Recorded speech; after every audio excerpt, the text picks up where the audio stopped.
In the rectangle shown below, the sides are parallel to the axis and origin is the midpoint. ചുവടെയുള്ള ചിത്രത്തില് ചതുരത്തിന്റെ വശങ്ങൾ അക്ഷങ്ങൾക്ക് സമാന്തരമാണ് അഥവാ നമ്മുടെ സൈഡുകൾ ആക്സിസിന് പാരലൽ ആണ്.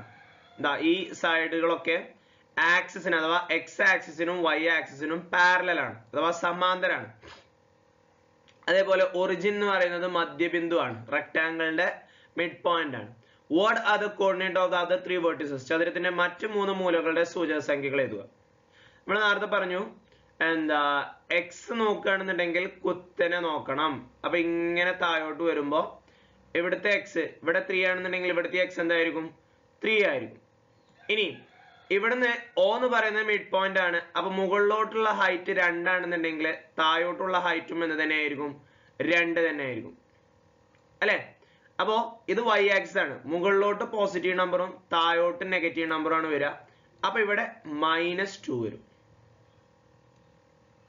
ഓക്കെ ആണല്ലോ. ഇനി എക്സ് ആക്സിസ് ഇവിടെ 3 ആണെന്നുണ്ടെങ്കിൽ ഇവിടെ എന്തായിരിക്കും? -3 ആയിരിക്കും.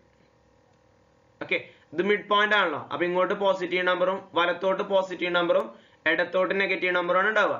അപ്പൊ ഇവിടെ 3 ആണെന്നുണ്ടെങ്കിൽ ഇവിടുത്തെ എക്സ് സൂചക സംഖ്യ എന്തായിരിക്കും? -3 ആയിരിക്കും. അപ്പൊ ഇവിടെ ചെയ്താലോ എന്ത് വരും? -3 y എത്രയാ? -2. ഇനി മേലെ വരുമ്പോഴോ -3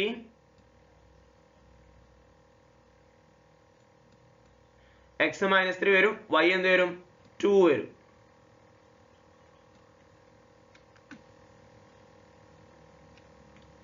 അപ്പൊ a നെ നമുക്ക് 3 - 2 എന്ന് എടുക്കാം.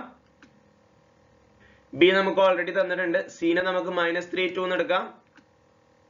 അതേപോലെ ഡി -3 -2. ഓക്കെ, ഇത് ഓ മിഡ് പോയിന്റ് ആണ് തന്നിട്ടുണ്ട് കേട്ടോ. അപ്പൊ അത് വെച്ചിട്ട് തന്നെ നമുക്ക് പെട്ടെന്ന് ആൻസർ ചെയ്യാൻ പറ്റും അല്ലെ?